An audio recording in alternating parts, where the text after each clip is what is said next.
রসুল আরবি সাল্লাল্লাহু আলাইহি ওয়াসাল্লাম রজব মাস শুরু হওয়ার পর থেকে আমাদেরকে একটি দোয়া শিক্ষা দিয়েছেন এবং বারবার আমাদেরকে এই দোয়াটি পড়তে বলা হয়েছে।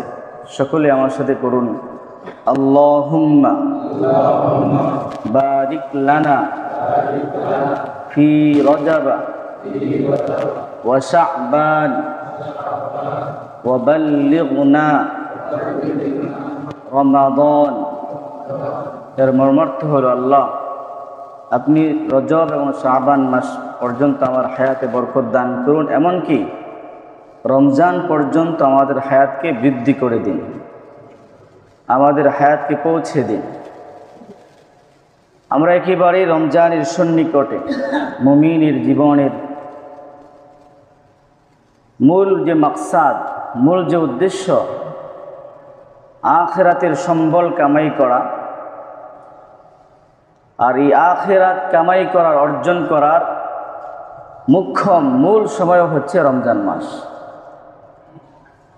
আল্লাহ রাব্বুল আলামিন কিছু জায়গাকে কোনো আমলের সাথে বা সওয়াবের সাথে নির্দিষ্ট করে দিয়েছেন, আবার কিছু দিনের সাথে, আবার কিছু রাতের সাথে, যে এই সময়টার মধ্যে যদি কেউ কোনো আমল করে তার অন্যান্য সময়ের তুলনায় অনেক বেশি সওয়াব সে পাবে। যেরকমভাবে কেউ যদি মক্কা যে আছে হারাম শরীফ, মক্কা শরীফের যে আশপাশ যতটুকুকে নির্ধারণ করা হয়েছে, এর ভিতরে কেউ যদি 1 রাকাত নামাজ আদায় করে, আল্লাহ তাআলা তাকে 1 লক্ষ রাকাত নামাজের সওয়াব দান করবে। কিন্তু সে মক্কায় আছে, কিন্তু যে সীমানা আছে, সীমানার বাহিরে এসে এক মসজিদে নামাজ আদায় করলো। সেও সৌদি আরবে আছে, মক্কার পাশেই আছে, কিন্তু সীমানা অতিক্রম করার কারণে 1 রাকাতে হ্যাঁ, জামাতে পড়লে 27 গুণ সওয়াব বেশি। এরকমভাবে মক্কায় কেউ যদি 1 রাকাত একাকী পড়ে 1 লক্ষ রাকাত, আর যদি জামাতের সাথে পড়ে এটা যে আছেই 27 গুণ বেশি আছেই। এরকমভাবে মদিনা মুনাওয়ারা মসজিদে নববীতে কেউ যদি 1 রাকাত নামাজ আদায় করে, এটা একটা সীমানা নির্ধারিত করা আছে। ওই সীমানার ভিতরে কেউ যদি 1 রাকাত নামাজ আদায় করে, রাসূল বলেছেন তার এই 1 রাকাতের পরিবর্তে 1000 চেয়েও বেশি সওয়াব আল্লাহ তাআলা দান করবেন, সুবহানাল্লাহ। কিন্তু সে মদিনায় আছে ঠিকই, কিন্তু সীমানার বাহিরে গিয়ে সে নামাজ আদায় করলো, তাহলে সে 1 রাকাতেই পাবে। ঠিক এমনিভাবে প্রিয় হাজরিন, রাসূল আকরাম সাল্লাল্লাহু আলাইহি ওয়াসাল্লাম বলেছেন রমজান মাসের কথা। পুরো রমজান মাসের প্রতিটা মুহূর্তে, দিন হোক, রাত হোক, সকাল হোক, সন্ধ্যা হোক, পুরো রমজান মাসটাই আল্লাহ রাব্বুল আলামিন মুমিনের জন্য অফার করে দিয়েছেন যে সে যদি 1 রাকাত নফল নামাজ আদায় করে, আল্লাহ তাআলা তাকে 1 রাকাত ফরজের সওয়াব দান করবেন। এই মহামূল্যবান সময় আমাদের সম্মুখে আসতেছে। এই জন্যই রাসূল আকরাম সাল্লাল্লাহু আলাইহি ওয়াসাল্লাম আমাদেরকে দোয়া শিক্ষা দিয়েছেন, আল্লাহুম্মা বারিক লানা ফি রজব ওয়া শাবান ওয়া বাল্লিগনা রমাদান। রব্বুল আলামিন, আপনি আমার হায়াতের মধ্যে বরকত দান করুন এবং রমজান পর্যন্ত আমার হায়াতকে পৌঁছে দিন, যাতে করে রমজান মাসে আমি অল্প ইবাদত করে অনেক বেশি সওয়াব অর্জন করতে পারি। প্রিয় হাজরিন, আজ শাবান মাসের 12 তারিখ, আর মাত্র একদিন পরেই রবিবার দিবাগত রাত্রিতে এক মহামূল্যবান রাত, শবে বরাত। এই শবে বরাতের মর্মার্থ কি? শবে বরাত বলতে কি বোঝায়? সব অর্থ হলো রাত। এই শবে বরাত শব্দটি হলো ফার্সি শব্দ, আর আরবি হচ্ছে লাইলাতুল বারাত। আরবি হচ্ছে কি? লাইলাতুল বারাত। আর শবে বরাত এটা হলো ফার্সি শব্দ। সব অর্থ রাত, আর বরাত হলো মুক্তি। যেহেতু আল্লাহ রাব্বুল আলামিন এই রাতে অসংখ্য পাপী বান্দাকে পাপ থেকে মুক্ত করে দেয় এবং অসংখ্য জাহান্নামীকে জাহান্নাম থেকে মুক্ত করে দেয়, এই জন্য এই রাতকে লাইলাতুল বারাত বা শবে বরাত বলা হয়। প্রিয় হাজরিন, আরেক হাদিসের মধ্যে আছে রাসূল আকরাম সাল্লাল্লাহু আলাইহি ওয়াসাল্লাম ইরশাদ করেছেন, এই লাইলাতুল বারাতে বান্দার আগামী 1 বছরের বাজেট নির্ধারিত হয়। আগামী 1 বছর সে কী খাবে, তার কি ইনকাম হবে, কি না হবে, এই বিষয়ে বাজেট হয়। কিন্তু আরেক হাদিসের মধ্যেও আছে যে লাইলাতুল কদর, রমজান মাসে যে 27তম রাত যেটাকে আমরা বলি, বা লাইলাতুল কদর 21, 23, 25, 27, 29 যে কোন রাতে লাইলাতুল কদর হতে পারে। ওই লাইলাতুল কদরেও বান্দার বাজেট নির্ধারিত করা হয়। এখন দেখা গেল দুই কথা একসাথে এসে গেল।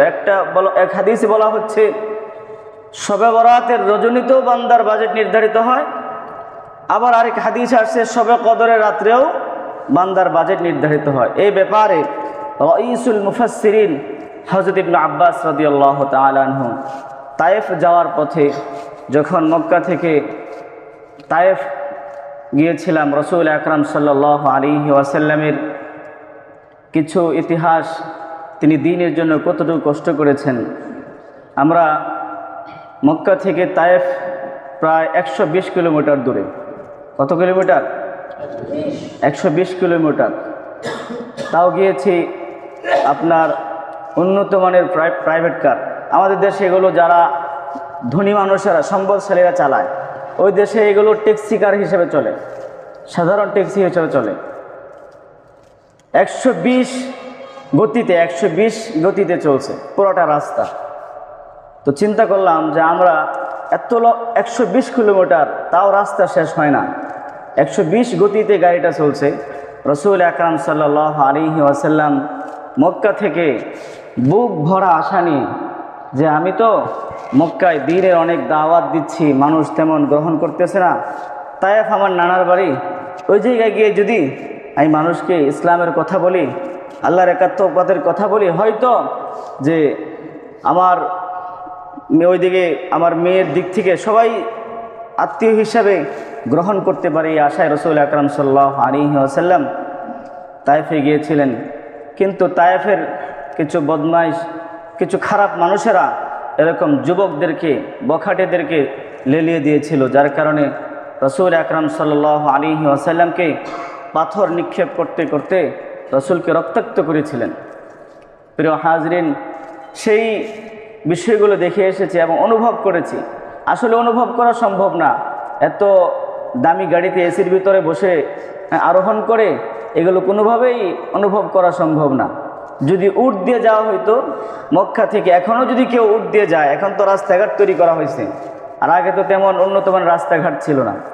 এবং তায়েফ যাওয়ার পথে সরকার এত সুন্দর ব্যবস্থা করে দিয়েছে, প্রায় জমি থেকে অনেক উপরে, আপনার ঘুরিয়ে পেঁচিয়ে অনেক উপরে আপনার গাড়ি আমাদেরকে নিয়ে গেছে, একবারে কান পর্যন্ত স্তব্ধ হয়ে গেছে। তায়েফ শহরটা পুরোটাই পাহাড়ের উপরে, এবং আল্লাহ রাব্বুল আলামিনের মেহেরবানিতে এই তায়েফ শহরটাই দেখলাম অত্যন্ত গুছালো এবং সজীব শ্যামল গাছগাছালি দ্বারা ভরপুর। তো রাসূল আকরাম সাল্লাল্লাহু আলাইহি ওয়াসাল্লাম দ্বীনের জন্য কতটুকু কুরবানি করেছেন। মক্কা থেকে দাওয়াতের নিয়তে, ইসলাম প্রচারের নিয়তে 120 কিলোমিটার দূর যারা গিয়েছেন মক্কা মদিনায়, তারা তো দেখেছেন যে রাস্তার উভয় পার্শ্বে পাহাড় আর পাহাড়, পাহাড় আর পাহাড়, আর কিছুই না। এখন তো পাহাড় কেটে সমতল করে রাস্তা বানানো হয়েছে, আর 1400-1450 বছর পূর্বে তখন কি অবস্থা ছিল। ইসলামের জন্য রাসূল আকরাম সাল্লাল্লাহু আলাইহি ওয়াসাল্লাম এই মেহনত কুরবানি করেছে। আজকে সেই রাসূল আকরাম সাল্লাল্লাহু আলাইহি ওয়াসাল্লামের কুরবানির ফলেই আমরা আজকে এই যে স্বাধীনভাবে, আনন্দের সাথে, খুশির সাথে, ভালোভাবে, নির্বিঘ্নে, নির্ভয়ে আল্লাহর ইবাদতগুলো করতে পারি। তো তায়েফ যাওয়ার পথে একটা মসজিদ দেখলাম, সেটা হলো মসজিদ ইবনে আব্বাস রাদিয়াল্লাহু তাআলা আনহু। অনেক বড় পরিসরে একটা মসজিদ, সেখানে আমাদেরকে দাঁড় করানো হয়েছিল, 2 রাকাত নামাজ পড়া হয়েছে। সেই রাইসুল মুফাসসিরিন ইবনে আব্বাস রাদিয়াল্লাহু তাআলা আনহু, উনি ছিলেন সমস্ত কোরআনের তাফসীর কারকদের, ব্যাখ্যাকারকদের মূল নেতা। আর সেটা কিভাবে হয়েছে? রাসূল আকরাম সাল্লাল্লাহু আলাইহি ওয়াসাল্লামের দুআর বদৌলতে। একদিন আল্লাহর হাবিব সাল্লাল্লাহু আলাইহি ওয়াসাল্লাম ইস্তিনজা করতেছেন, তো তো হযরত ইবনে আব্বাস রাদিয়াল্লাহু তাআলা আনহু উনি ছোট, তখনও ছোট মানুষ, তিনি একটা পাত্রের মধ্যে একটু পানি নিয়ে রসুলকে এনে দিলেন। কিভাবে যেন তিনি বুঝতে পারছিলেন যে রসুল আকরাম সাল্লাল্লাহু আলাইহি ওয়াসাল্লাম প্রস্রাব করার পরে, ঢিলা ব্যবহার করার পরে পানি ব্যবহার করেন। এটা হয়তো কোথাও দেখছেন না, হয়তো বুঝতে পেরেছেন। এটা বুঝে রসুল আকরাম সাল্লাল্লাহু আলাইহি ওয়াসাল্লামের জন্য একটু পানি এনে দিলেন। আল্লাহর হাবিব সাল্লাল্লাহু আলাইহি ওয়াসাল্লাম তার এই আচরণে এত খুশি হয়েছেন, সাথে সাথে বুকে ঝরায়া নিয়ে দোয়া করে দিয়েছেন। আল্লাহ রাব্বুল আলামিন রসুলের দোয়াকে কবুল করে ওনাকে সমস্ত কোরআনের তাফসীর ব্যাখ্যাকারকদের নেতা বানায় দিয়েছেন। সুবহানাল্লাহ। সেই ইবনে আব্বাস রাদিয়াল্লাহু তাআলা আনহু উনি বলেন যে যেহেতু দুই হাদিসের মধ্যে মতবিরোধ হয়ে গেছে, এক হাদিসে আসছে শবে বরাতের রাত্রে ভাগ্য নির্ধারণ করা হয়, আবার আরেক হাদিসে আসছে লাইলাতুল কদরের ভাগ্য নির্ধারণ করা হয়। এর সমাধান হলো যে লাইলাতুল বরাত অর্থাৎ শবে বরাতে আল্লাহ রাব্বুল আলামিনের বান্দার ভাগ্য নির্ধারণ করা হয়, বা আগামী এক বছর কি হবে কি না হবে বাজেট নির্ধারণ হয়। আর লাইলাতুল কদরে সেটা ফেরেশতাদের কাছে বন্টন করে দেওয়া হয়। সুবহানাল্লাহ। হযরত ইবনে আব্বাস রাদিয়াল্লাহু তাআলা আনহু যখনই কোনো বিষয়ের সমাধান দিতেন, এই ব্যাপারে সকলেই মাথা নত করে দিতেন। এটা একমাত্র হলো বিশ্বনবী রাসূলুল্লাহ সাল্লাল্লাহু আলাইহি ওয়াসাল্লামের দোয়ার ফসল। আল্লাহ তাআলা আমাদের সকলকে রসুলের রওজা মুবারকের পাশে যাওয়ার তৌফিক দান করুন। সকলে বলুন আমিন। কি যে এক দৃশ্য, কি যে এক পরিবেশ, এটা কেউ ভাষায় বলে বোঝাতে পারবেন। মক্কার যে কি এক দৃশ্য, লাখ লাখ মানুষ, কোনো মারামারি নাই, কোনো কাটাকাটি নেই। তওয়াফ করার সময় 7টা চক্কর দিতে হয়, 7 চক্কর দিলে একটা তওয়াফ হয়। এই 7 চক্করের মধ্যে কতজনের গায়ে আঘাত লাগে, ঠেলা লাগে, ঠেলা মেরে দূরে পাঠিয়ে দেয়, কিন্তু কেউ চোখটা পর্যন্ত রাঙায় না। তো যদি কোনো সময় একটু ঠেলা লেগে যায়, সবর সবর সবর, ইয়া হাজ্জি সবর, একটু ধৈর্য ধরেন, একটু ধৈর্য ধরেন, সবাই করতে পারবে। কোনো মারামারি, এই আমাকে ঠেলা মারলি কেন, এই মিয়া এটা করলে কেন, তুমি দেখো না, কোনো কিছুই নেই। প্রিয় হাজরিন, এখান থেকে সহমর্মিতার শিক্ষা হয়, একজন আরেকজনকে মেনে নেওয়ার এক শিক্ষা সেখান থেকে পাওয়া যায়। কোথায় ইয়ামান, কোথায় মিশর, কোথায় আফগানিস্তান, কোথায় কোন দেশ আর কোথায় বাংলাদেশ, কালারের সাথে কোনো মিল নাই, ভাষার সাথে কোনো মিল নাই, কিন্তু কোনো ঝগড়াঝাটি। অথচ দেখেন আমার পাশের ঘরের ঘর, আমার পাশেই তার ঘর, হয়তো আপন ভাই, না হয়তো চাচাতো ভাই, না হয়তো পাড়া প্রতিবেশী, সামান্য কিছুতেই আমরা ঝগড়াঝাটি লেগে যাই, একজনে অপরের সাথে কি এক মারামারি কাটাকাটি শুরু করে দিই। প্রিয় হাজরিন, কোনো ধরনের মারামারি নাই। এত মানুষ, ছোট্ট একটা গেট, সবাই শান্তি চিত্তে ঢুকতেছে, আবার বের হইতেছে, কোনো ধরনের ঝগড়া ঝামেলা নাই, কোনো ধরনের কোনো ফিতনা ফাসাদ নাই। মদিনায় গেলাম, সেখানে কি এক সুন্দর পরিবেশ, সুবহানাল্লাহি ওয়া বিহামদিহি। গত জুমার দিন ইফতারের সময় মসজিদে উপস্থিত হওয়ার সুযোগ হয়েছে। সহমর্মিতা কাকে বলে, একজন আরেকজনের জন্য করা কাকে বলে, সেখান থেকে শিক্ষা নেওয়া উচিত। ইফতারের আগ মুহূর্তে সরকারিভাবে কিছু ইফতারের আয়োজন করা হয়। এখন আশেপাশে যারা আরাবিয়ান আছে, সৌদি আরবের মানুষেরা আছে, তারা তো ভাবতে পারতো এটা তো সরকারি ব্যবস্থা করে ইফতারে, আমরা কেন দিব। কিন্তু আমি দেখলাম কি সবাই সবার সামর্থ্য অনুযায়ী, কেউ ছোট্ট একটা ব্যাগে করে ইফতারে নিয়ে আসছে, কাহারও একটু বড় ব্যাগে ইফতারি আনার সুযোগ আছে, তার আর একটু বড় ব্যাগ ইফতারি নিয়ে আসছে, কাহারও আরও বড় ব্যাগ ইফতারি আনার সুযোগ সামর্থ্য আছে, সে আরও বড় ব্যাগ ইফতারি নিয়ে আসছে। অর্থাৎ মোট কথা সবাই যার যার সামর্থ্য অনুযায়ী এই সোমবার, বৃহস্পতিবার, এই 2 দিন রোজার দিন ইফতারি নিয়ে আসে। এরপর মাগরিবের নামাজের পরে যে দৃশ্য দেখলাম সেটা হলো যে এতগুলো মানুষ ইফতার এনেছে, এরপর যাওয়ার সময় দেখা গেল সবার প্যাকেটে আরো 5টা 10টা প্যাকেট রয়ে গেছে। এত মানুষ, লাখ লাখ মানুষ মসজিদের মধ্যে, সবাই পেয়েছে এক একটা প্যাকেট, রোজা রাখো আর না রাখো সবাই ইফতারির প্যাকেট পেয়েছে। কিন্তু দেখা গেল লাস্টে আবার অনেক বাকিও রয়ে গেছে। কারণটা কি? সবাই পরিতৃপ্ত, সবাই সবার সামর্থ্য অনুযায়ী এখানেই সহযোগিতা করার চেষ্টা করছে। যদি তারা সরকারের দিকে তাকায় দেখতো, সরকারে দেখবো না, সরকার দিব না, যেমনটা আমরা মনে করি অমুক সাহেবে দিব, তমুক সাহেবে দিবে, আমরা দিব কেন? অমুক সাহেব আছে না, তমুক সাহেব আছে না, অমুক সাহেব দিলেই তো হলো। অমুক সাহেবে কি করে? অমুক সাহেব চাইলেই তো পুরো মসজিদ একা চালাইতে পারে, অমুক সাহেবে চাইলে তো এত টাকা দিতে পারে, অমুক সাহেব চাইলে তো মসজিদের অমুক জিনিসটা পূরণ করে দিতে পারে। এরকম অনেকের চিন্তাধারা। কিন্তু সবাই যদি সবার সামর্থ্য অনুযায়ী সহযোগিতা করে, সহমর্মী হয়, একে অপরের পাশে দাঁড়ায়, তাহলে কেউ আপনার এরকম অভাবে থাকবে? অভাবে থাকবেন। প্রিয় হাজিরিন, পুরা সৌদি আরব আপনি ঘুরে দেখবেন, কোথায় এত চাষাবাদ দেখবেন? আমাদের দেশে বিভিন্ন জায়গায় দেখবেন ধান হইতেছে, গম হইতেছে, হ্যাঁ, এরকমভাবে পাট হইতেছে, বিভিন্ন ফসলাদি হইতেছে, আলু হইতেছে, এটা হইতেছে, সেটা হইতেছে, কিন্তু তারপরেও কত কিছুর অভাব। আপনারা অনেকেই বলেন সৌদি আরবে পানির অনেক দাম। আমি তো দেখলাম সৌদি আরবের সবচেয়ে কম দাম হলো পানি। তারা পানিকে সবচেয়ে দামি জিনিসটাকে এত সহজ করে দিয়েছে। আপনি যেখানে যাবেন, একটা দোকানে, একটা শপিং মলে যাবেন, আপনার জন্য পানির কার্টন রেখে দেওয়া হয়েছে। আপনি এক বোতল নিতেছেন, 2 বোতল, কোনো বাধা নাই। প্রতিটা মসজিদে মসজিদে 2টা 3টা করে ফ্রিজ রেখে দেওয়া হয়েছে। এখানে পানি জমা করে রাখা আছে, যার যতটুকু মন চায় সেই পানি নিয়ে যাচ্ছে। আর মসজিদে নববীতে মক্কায় আমি 14-15 দিন সৌদি আরবে ছিলাম, কোনোদিন পানি শূন্যতায় ভোগ করি না, যে পানি নাই। অথচ আমাদের দেশে পানির কোনো কি নাই, অভাব নাই, তারপরে মাঝে মাঝে কি পানির শূন্যতা অনুভব হয়, একটু পানি হলে ভালো হতো। কিন্তু এত বড় সৌদি আরবে কত জায়গায় ঘুরতে গেলাম, কত কিছু দেখলাম, যেখানে গেছি সেখানেই পানি, যেখানে গেছি সেখানেই পানি। যেখানে একটা পাহাড়, যেরকম জাবালে নূর গেছি, জিন পাহাড় গেছি, অমুক পাহাড় গেছি, রসুল ইসলামের সাথে সম্পর্কিত, সেখানে গিয়েও পানি। সুবহানাল্লাহ। প্রিয় হাজিরিন, তারা কেন এত উন্নত হলো? তাদের উন্নতি কিসের জন্য? এই জন্যই একজন আরেকজনের পাশে দাঁড়ায়, একজন আরেকজনকে সহযোগিতা করার চেষ্টা করে, যার যতটুকু সক্ষমতা আছে সে সহযোগিতা করার চেষ্টা করে। ঠিক আমরাও যদি আরেকজনের দিকে তাকায় না থেকে অমুক সাহেবে দিবে, তমুক সাহেবে দিবে, অমুক সাহেব আসে না, তমুক সাহেব আসে না, উনি দিলে তো সব কিছু হয়ে যায়, এই সমস্ত চিন্তাধারা মাথা থেকে বের করে যদি আমরা সকলেই আমাদের জায়গা থেকে সামর্থ্য অনুযায়ী, হ্যাঁ, একে অপরের পাশে দাঁড়াই, দিনই কাজে সাহায্য সহযোগিতা করি, তাহলে আমাদের কোথায় অভাব অনটন দেখা দিবে।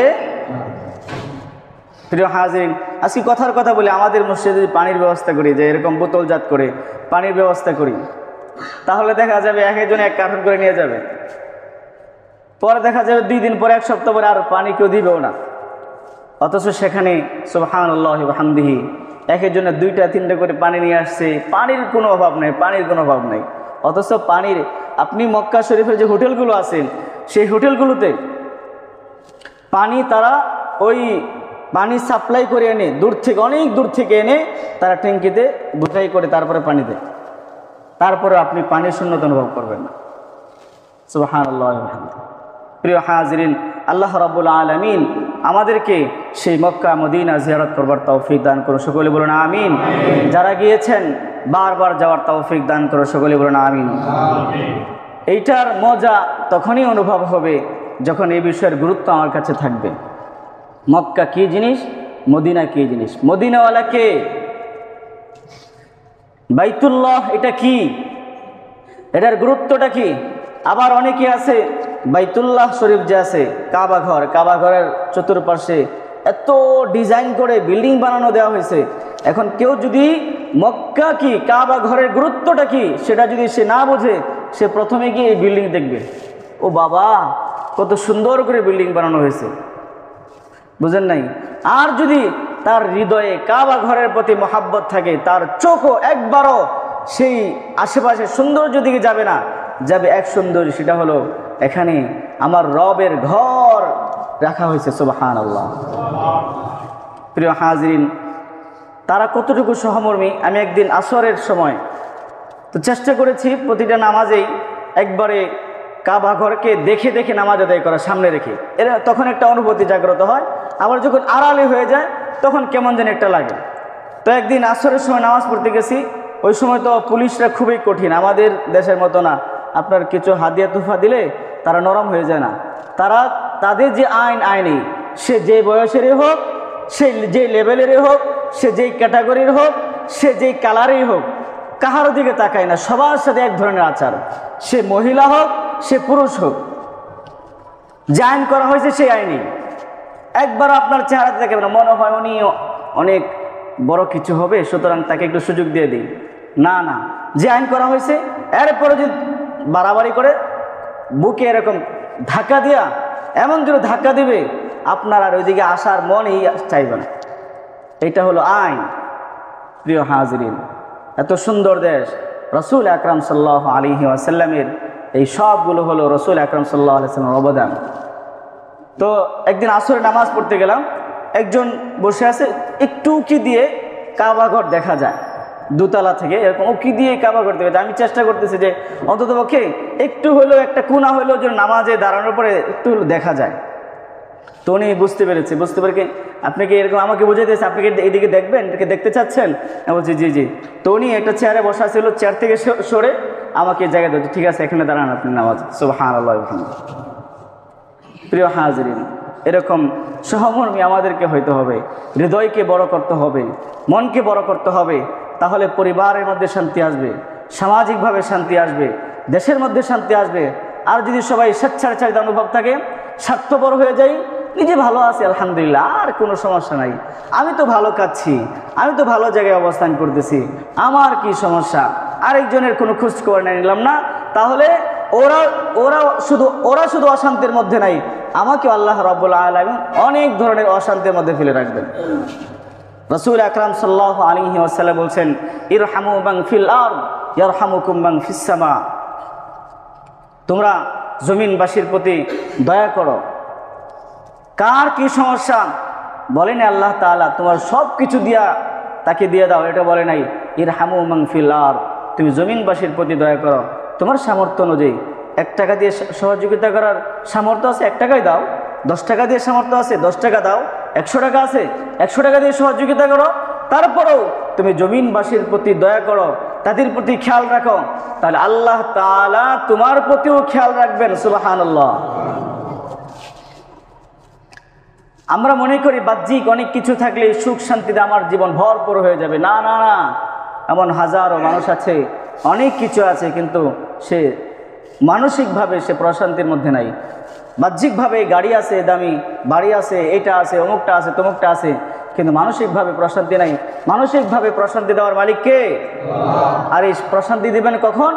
যখন আমি আমার নিম্ন শ্রেণী মানুষ যারা আছে, অভাবে যারা আছে, আমার আশেপাশে যারা আছে, তাদেরকে আমি শান্তি দেওয়ার চেষ্টা করব, তখন আল্লাহ রাব্বুল আলামিনও আমার জীবনটাকে শান্তি দ্বারা ভরপুর করে দেবেন। সুবহানাল্লাহ। প্রিয় হাজিরিন, আল্লাহ রাব্বুল আলামিন আমাদেরকে আল্লাহ তাআলার ঘর এবং মদিনা মুনাওয়ারা জিয়ারত করবার তৌফিক দান করুন, সকলে বলুন আমিন। এবং সেখান থেকে সঠিক শিক্ষা নেওয়ার তৌফিক দান করুন, সকলে বলুন আমিন। আরও ভালো করে বলি, অনেকেই দেখা যায় মক্কা মদিনা ঘুরে এসে পরিবর্তন আসে না। কোনো কাজ সে যদি সঠিকভাবে না করে, তাহলে সেই কাজের যথাযথ ফলাফল সে পাবে? মনে করেন রমজান মাস সাধনার মাস। রমজান মাস কিসের মাস? দিনের বেলায় আল্লাহ রাব্বুল আলামিন খাওয়াকে হারাম করে দিয়েছেন। খাওয়া হারাম না হালাল? খাওয়া এমনি সাধারণত খাওয়া হালাল না হারাম? হালাল। কিন্তু আল্লাহ রাব্বুল আলামিন হারাম করে দিয়েছেন। নিজ স্ত্রীর সাথে থাকা, হ্যাঁ, এটাকে আল্লাহ রাব্বুল আলামিন হালাল করে দিয়েছেন, কিন্তু রমজান মাসে দিনের বেলা সেটা কি? হারাম। মোট কথা, রমজান মাসটা সাধনার মাস। খাবার তোমার জন্য হালাল ছিল, তোমার ঘরে হালাল অনেক ধরনের খাবার আছে। আল্লাহ যেহেতু না করছে, আর কথা হলো তোমাকে একটু সাধনা করানো, তোমাকে একটু বুঝানো যে আল্লাহর জন্য তুমি যা ইচ্ছা তাই করতে পারো। আল্লাহ এখন খেতে না করছে, হালাল খাবার আছে, আমি খাবো না। আল্লাহ এখন আমাকে ওই জায়গায় না করছে, এটা ওই জায়গায় যেতে, সুতরাং আল্লাহ না করছে আমি যাবো না, এটা সাধনার মাস।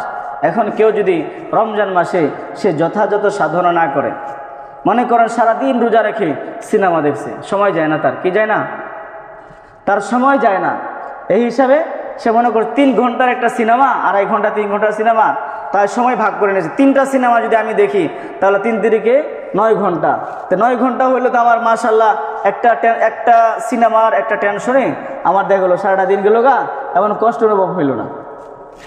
তো সে রোজা ঠিকই রাখছে, কিন্তু রোজার যে মাকসাদ ছিল, উদ্দেশ্য ছিল, আল্লাহ রাব্বুল আলামিন রোজা যে কারণে ফরজ করেছেন তাকে সাধনা করানোর জন্য, সে এগুলো অনুভব করে নাই, যার কারণে রোজা একদিকে গেছে, আরেকদিকে তার আবার আগের মতো জীবন যেরকম ছিল, রমজান আগে তার জীবন যাপন যেরকম ছিল, সে তার জীবনকে যেভাবে পরিচালনা করত, রোজাও শেষ, এরকম তার জীবন আগের মতো শুরু হয়ে গেছে।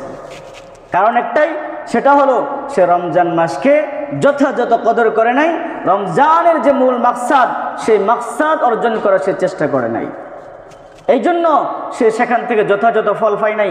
ঠিক এমনিভাবে মক্কা মদিনায় যে যারা তার মাহাত্ম্য বুঝবে, গুরুত্ব বুঝবে, সেখান থেকে আসল যে মাকসাদ, আসল যে উদ্দেশ্য, সেই উদ্দেশ্য অর্জন করার চেষ্টা করবে, অবশ্যই অবশ্যই আল্লাহ রাব্বুল আলামিন তার জীবনের মধ্যে পরিবর্তন দান করবেন। সুবহানাল্লাহ। সুতরাং আমরা যদি প্রতিটি ভালো কাজ থেকে যথাযথ ফলাফল পেতে চাই, সেই ভালো কাজগুলো আল্লাহ তাআলা যেভাবে চান, তার রসুল যেভাবে করেছেন, সেভাবে যদি আমরা করতে পারি, তার সঠিক ফলাফল আমরা পাবো। আর যদি সঠিকভাবে না করে আমি আমার মতো করি, সেটার ভালো ফলাফল না হয়ে তখন সেটা আরো কি হবে, উল্টা প্রতিক্রিয়া সৃষ্টি করবে। এই যে অনেকেই বলে, কিরে 1 মাস রোজা রেখে তোর মধ্যে কোনো পরিবর্তন আইলো না, আসবে কি করে? এখন পুরা উল্টা হয়ে গেছে, আরো উল্টা হয়ে গেছে। ওই যে বেয়াদবি করছে, রমজানের সাথে উল্টাপাল্টা করছে, এত সম্মানী মাসের গুনাহের কাজ করছে, মক্কা গিয়েও সে গুনাহের কাজে লিপ্ত হয়ে গেছে, মদিনা মুনাওয়ারা গিয়েও সে গুনাহের কাজে লিপ্ত হয়ে গেছে, নামাজ ঠিক মতো করে নাই, যথাযথ কদর করে নাই। এত কাছে তার তওয়াফ করার সুযোগ ছিল, বারবার তওয়াফের সময় যে কোনো দোয়া করলে দোয়া কবুল হয়, তার এত বড় সুযোগ থাকা সত্ত্বেও হোটেলেই শুধু ঘুমাইছে, হোটেলেই সে সময় কাটাইছে, মার্কেটে ঘুরছে, সে এখানে সময় দেওয়ার চেষ্টা করে নাই, যার কারণে তার থেকে কোনো ফলাফল সে পায়নি। প্রিয় হাজিরিন, এই জন্য যথাযথ ফলাফল পেতে চাইলে মানসিকভাবে আগের থেকে প্রস্তুতি নেওয়া দরকার। যতদিন আমি মক্কায় থাকবো, ততদিন আমি কাবা ঘরের পাশেই থাকবো, যতদিন আমি মদিনায় থাকবো, ততদিন আমি মসজিদ নববীতেই থাকবো। তাহলে দেখা যাবে তার জীবনের মধ্যে পরিবর্তন আসবে। এবং এই বিষয়গুলো আমাদেরকে জানতে হবে, কাবা ঘর কি, কাবা ঘরের গুরুত্ব কি, ফজিলত কি, সেখানে নামাজ আদায় করলে লাভ কি, হ্যাঁ সেখানে তওয়াফ করলে লাভ কি, তার দিকে তাকায় থাকলে লাভ কি, তাকে কাবা ঘরে স্পর্শ করে লাভ কি, হজরে আসওয়াদকে চুমু দিলে সওয়াব কি, হ্যাঁ এটা লাভটা কি, এই সমস্ত বিষয় সম্পর্কে তার গভীর ধারণা থাকতে হবে, ইলম থাকতে হবে, জ্ঞান থাকতে হবে। তাহলে সেটির প্রতি তার মহব্বত, ভালোবাসা বাড়বে। আল্লাহ রাব্বুল আলামিন আমাদের সকলকে তৌফিক দান করুন, সকলে বলুন আমিন। প্রিয় হাজিরিন, আলোচনা করছিলাম শবে বরাত উপলক্ষে। আর মাত্র একদিন পরে আমাদের সম্মুখে আসতেছে লাইলাতুল বারাত, শবে বরাত। সেই রজনীতে আল্লাহ রাব্বুল আলামিন তার হাবিবের মাধ্যমে আমাদেরকে কিছু আমল নির্ধারণ করে দিয়েছেন। এর মধ্য থেকে প্রথম নাম্বার আমল হলো, আল্লাহর হাবিব সাল্লাল্লাহু আলাইহি ওয়াসাল্লাম বলেন, ইদা কানা লাইলাতুন নিসফি মিন শাবান ফাকুমু লাইলাহা। প্রথম নম্বর আমল হলো, রাসূল বলেন, ইদা কানা লাইলাতুন নিসফি মিন শাবান, শাবান মাসের 14 তারিখ দিবাগত রাত্রি যখন তোমাদের সম্মুখে আসে, তখন তোমরা রাত্রি জাগরণ করো। এর অর্থ হলো সারা রাত ইবাদতের মাধ্যমে কাটিয়ে দাও। তাহলে ইবাদত কিভাবে করব? আমরা অনেকেই বলছি না, কি ইবাদত করব? প্রথম নাম্বার হলো কিছু সময় নামাজ পড়া। কি পড়া? নফলের নিয়তে নামাজ আদায় করা। এটা আমরা সাধারণ নফল নামাজ যেভাবে পড়ি ঠিক সেভাবেই। বাকি ওই যে অন্য রাতে পড়লে সব যেরকম হয়তো, এই রাতে নফল পড়লে তার সবটা কি হবে? একটু বেশি হবে। দ্বিতীয় নাম্বার, আর এই নামাজের ক্ষেত্রে অনেকেই বলে যে প্রতি রাকাতে 15 বার সূরা ইখলাস, 21 বার সূরা ফালাক, হ্যাঁ এরকম ভাবে সূরা নাস পড়তে হবে। এই ধরনের কোনো নিয়ম সহিহ হাদিস দ্বারা বর্ণিত হয় নাই। সাধারণভাবে আমরা যেরকম নফল নামাজ পড়ি, সে রাতেও আমরা নফল আর নিয়তে যে জয় রাকাত পারি ইনশাল্লাহ পড়ব। তবে চেষ্টা করব যে কয় রাকাত পড়ি সেই কয় রাকাত যেন অত্যন্ত ইহতিমামের সাথে হয়, ধীরস্থিরতার সাথে হয়, লম্বা সময় হয়, রুকুগুলো লম্বা হয়, সেজদাগুলো লম্বা হয়, কেরাতগুলো লম্বা হয়। আমি মনে করেন তাড়াহুড়া করে 100 রাকাত পড়লাম, কিন্তু আমারটা সেরকম মানসম্মত হলো না। আরেকজনে পড়লো 20 রাকাত, কিন্তু তারটা অনেক মানসম্মত। আল্লাহ রাব্বুল আলামিন তারটাই কবুল করবেন। সুবহানাল্লাহ। এই জন্য অধিকের মধ্যে কোনো লাভ নাই, অল্প হোক, তবে সেটা কি হতে হবে? মানসম্মত হতে হবে। দ্বিতীয় নাম্বার হলো ওয়াসুমু নাহারাহা, এর পরের দিন রোজা রাখা। এর পরের দিন কি রাখা? রোজা রাখা। এই হিসাবে যেহেতু 14ই দিবাগত রাত্রি, এর পরের দিন 15 তারিখ, রাসূল আকরাম সাল্লাল্লাহু আলাইহি ওয়াসাল্লাম বলছেন, প্রতি মাসের রাসূল আকরাম সাল্লাল্লাহু আলাইহি ওয়াসাল্লাম প্রতি চন্দ্র মাসের চাঁদের প্রতি মাসের 13, 14, 15 এই 3 দিন রোজা রাখতেন। 13, 14, 15 এর ফজিলত হলো আল্লাহর হাবিব সাল্লাল্লাহু আলাইহি ওয়াসাল্লাম এক হাদিসের মধ্যে ইরশাদ করেছেন, কোরআনেও আছে যে আল্লাহ তাআলা বান্দা যখন কোন একটা নেক আমল করে সেই নেক আমলটাকে আল্লাহ তাআলা 10 গুণ বৃদ্ধি করে দেন। সুবহানাল্লাহ। সে আমল করছে একটা, কিন্তু সব হবে কয়টা? 10টা। আমল করছে একটা, সব কয়টা? 10টা। এই হিসাবে কেউ যদি 13, 14, 15 প্রতি চন্দ্র মাসে এই 3টা রোজা রাখে, তাহলে প্রতি রোজার পরিবর্তে আল্লাহ তাআলা 10 দিনের সব দান করবেন। সুবহানাল্লাহ। এই হিসাবে যেহেতু 15 তারিখে আমাদের রোজা, শবে বরাতের রোজা, আমরা যদি 13 তারিখ থেকে রোজা শুরু করে দিই, 13 আজকে হলো 13, আজকে হলো 12, আগামীকাল কি 13, শনি রবি সোম, শনি রবি সোম, এই 3 দিন রোজা রাখলে শবে বরাতের রোজারও সব পেয়ে গেলাম। এমনিভাবে ওই যে রাসূল আকরাম সাল্লাল্লাহু আলাইহি ওয়াসাল্লাম প্রতি চন্দ্র মাসে 3 দিন রোজা রাখতেন, সেই 3 দিনের রোজারও সব পেয়ে গেলাম। সুবহানাল্লাহ। আল্লাহ তাআলা তৌফিক দান করুন, সকলে বলুন আমিন। তৃতীয় নাম্বার হলো ওই যে রাত্রে বলছিলাম ইবাদত করার জন্য, 1 নম্বর হলো নামাজ। 1 নম্বর কি? নামাজ। দ্বিতীয় নাম্বার হলো কোরআন তেলাওয়াত। কোরআন তেলাওয়াত আমরা যে যতটুকু পারি ইনশাআল্লাহ কোরআন তেলাওয়াত করার চেষ্টা করব। তৃতীয় নাম্বার হলো জিকির, কিছু সময় জিকির করা, লা ইলাহা ইল্লাল্লাহ, লা ইলাহা ইল্লাল্লাহ, আল্লাহ আল্লাহ, সুবহানাল্লাহ, আলহামদুলিল্লাহ, এই সমস্ত জিকিরগুলো করা। চতুর্থ নাম্বার হলো লম্বা সময় নিয়ে দোয়া করা, খুলে খুলে যা প্রয়োজন, যেই সমস্যা আছে সব খুলে বলা, আল্লাহ তাআলার কাছে বলা। আমরা তো হাত তুলেই আল্লাহ মাফ করে দিও, সুবহানাল্লাহ, রব্বানা আতিনা ফিদ দুনিয়া হাসানাহ বিরহমাতিকা ইয়া আরহামার রাহিম। তাহলে আল্লাহ আপনাকে কি দিবে? আপনি আল্লাহর কাছে কি বললেন? আল্লাহর কাছে খুলে খুলে বলতে হবে, আল্লাহ আমার অমুক ছেলে, আমার ছেলেটা এরকম, আপনি আমার ছেলেটাকে এটা দান করেন। আল্লাহ আমার মেয়ে আছে, আমার অমুক মেয়েটাকে আমি এরকম চিন্তা করতেছি। আল্লাহ আমার অমুক ভাই, আল্লাহ আমার চাচা, আল্লাহ আমার মামা, আল্লাহ আমার খালু এখনও এরকমভাবে সে বেগাফিল হয়ে ঘোরাফেরা করে, এখনও সে দিন বোঝার চেষ্টা করে না, নামাজ পড়ার চেষ্টা করে, আল্লাহ কবুল করে নিন। এভাবে নিজের ব্যবসার কথা, নিজের বালা মুসিবতের কথা, নিজের পেরেশানির কথা, নিজের ঋণগ্রস্ততার কথা, নিজের অসুস্থতার কথা, নিজের সন্তানকে পেরেশানির কথা, সব কিছু খুলে খুলে আল্লাহ তাআলার কাছে বলা। কারণ সেদিন আল্লাহ তাআলা কি করেন? দোয়া কবুল করেন। এবং হাদিসের মধ্যে এসেছে সেদিন আল্লাহ রাব্বুল আলামিন একবারে সন্ধ্যার পর থেকেই, সূর্য ডোবার পর থেকেই আল্লাহ তাআলা বান্দার কাছাকাছি চলে আসেন। সুবহানাল্লাহ। এসে আল্লাহ তাআলা বান্দার কাছে বলতে থাকেন, কি চাও, কি তোমার দরকার, কি তোমার প্রয়োজন, আমার কাছে বলো, আমি তোমার সব প্রয়োজন মিটিয়ে দিব। কত পেরেশানি আছে, কত বিপদ আছে, তুমি আমার কাছে বলো, সব বিপদ আমি তোমার দূর করে দেব। সুবহানাল্লাহ। প্রিয় হাজিরিন, এই যে লম্বা সময় পর্যন্ত, লম্বা সময় নিয়ে নীরবে নির্জনে, যদি মনে করেন সবার সামনে আমার এরকম আবেগ আসে না, আবেগ তৈরি হয় না, তাহলে নীরবে চলে যাওয়া, নীরবে গিয়ে গিয়ে আল্লাহর কাছে বলা। হয়তো নীরবে গেলে আবেগ আসতে পারে, চোখ থেকে 2 ফোঁটা অশ্রু ঝরতে পারে, নিজের জীবনের ছোট বড় গুনাহগুলো স্মরণ করা, আমি ওই জায়গায় গুনাহটা করছিলাম, ওই জায়গায় ওই নাফরমানিটা করছিলাম, ওই জায়গায় অমুককে কষ্টটা দিছিলাম, ওই জায়গায় ওই গুনাহটা আমার হয়েছিল। ইয়া রাব্বাল আলামিন, আপনি যদি ক্ষমা না করেন আমার কোনো উপায় থাকবে না, কোন দিন মওত হয়ে যায় এর কোনো শেষ নাই। রব্বুল আলামিন আহকামুল হাকিমিন, আমাকে মাফ করে দিন। এভাবে স্মরণ করে করে নিজের গুনাহগুলোর প্রতি অনুতপ্ত হয়ে স্বীকার করে করে আল্লাহ তাআলার কাছে মাফ চাওয়া। আল্লাহ তাআলা তৌফিক দান করুন, সকলে বলুন আমিন। প্রিয় হাজরিন, দ্বিতীয় নম্বর আমল হলো যেটা বললাম, সেটা হলো ওয়াসুমু নাহারাহা, পরের দিন রোজা রাখা। আল্লাহ তাআলা তৌফিক দান করুন।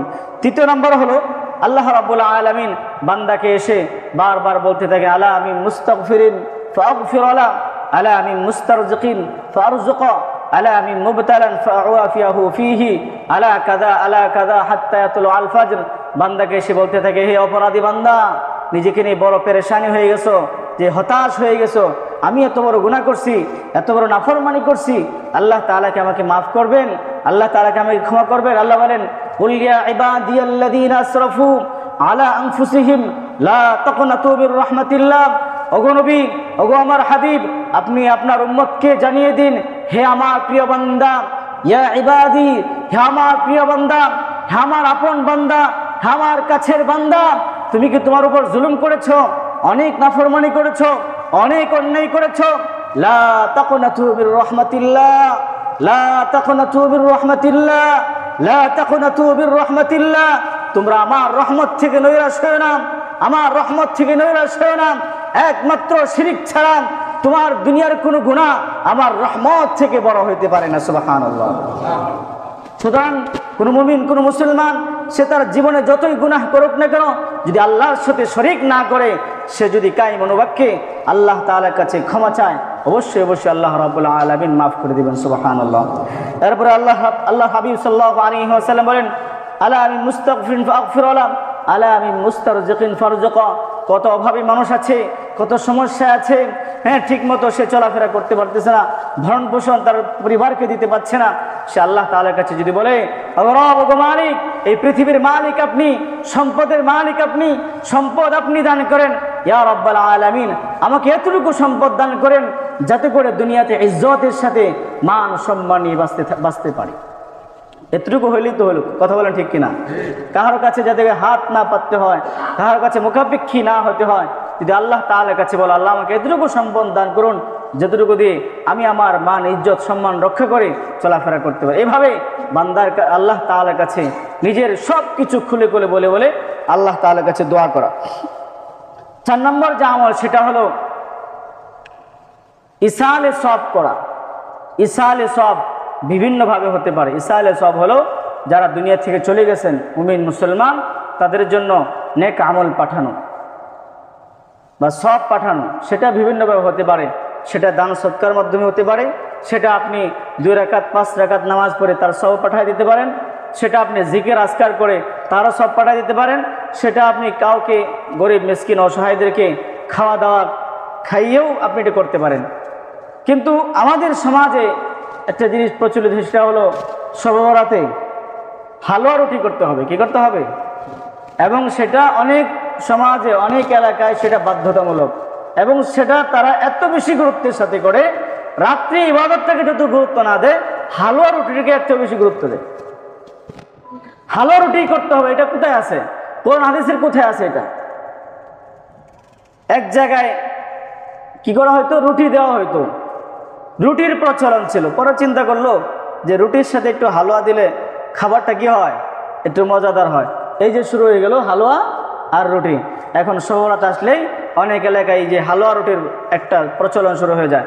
যদি এটাকে কেউ বাধ্যতামূলক করে নেওয়া হয় যে শবে বরাত আসলে এটা করতে হবে, তাহলে সেটা বেদাত হবে। কোরআন এবং হাদিস, আল্লাহ এবং তার রাসূল যেটা ইবাদতের জন্য নির্ধারণ করে নাই, সেটা কোনো মানুষ, কোনো ব্যক্তি যদি ইবাদত মনে করে সেটাই হলো বেদাত। সেটাই কি? আর রাসূল বলেছেন, কুল্লু বেদাতিন দলালা ওয়া কুল্লু দলালাতিন ফিন্নার। প্রত্যেকটা বেদাতই পথভ্রষ্টতা, আর প্রত্যেক পথভ্রষ্ট ব্যক্তি জাহান্নাম। সুতরাং আমাকে আমল করতে হবে জেনে বুঝে, কোরআন হাদিসে কোনটা আছে সেটা বুঝে শুনে আমাকে আমল করতে হবে। এরপর একটা আমল হলো কবর জিয়ারত করা। রাসূল আকরাম সাল্লাল্লাহু আলাইহি ওয়াসাল্লাম সম্পর্কে বর্ণিত আছে, আম্মা জান আয়েশা রাদিয়াল্লাহু তাআলা আনহা একদিন ওনার ঘরে আসলেন। রাসূল আকরাম সাল্লাল্লাহু আলাইহি ওয়াসাল্লামের তাকসিমের দিন ছিল, আশার দিন ছিল। তো তিনি ঘরে আসলেন রাতে, এসে কাপড় চোপড় খুললেন, খুলে কিছুক্ষণ পর আবার কাপড় পরিধান করে আবার চলে গেলেন। তো মহিলা মানুষ একটু মনের মধ্যে একটু সন্দেহ থাকে, এটা স্বাভাবিক, যেহেতু রাসূলের স্ত্রীও কয়েকজন ছিলেন। এখন আম্মা জান আয়েশা রাদিয়াল্লাহু তাআলা আনহা ভাবলেন মনে হয় অন্য কারো ঘরে চলে গেছেন। এই জন্যে উনি এটা চিন্তা করে উনিও পিছনে পিছনে বের হয়ে গেলেন যে অন্য কারো ঘরে গেছে কিনা। তো উনি সবার ঘরে এরকমভাবে আপনার খুঁজতে দেখলেন যে কাহারও ঘরে নেই।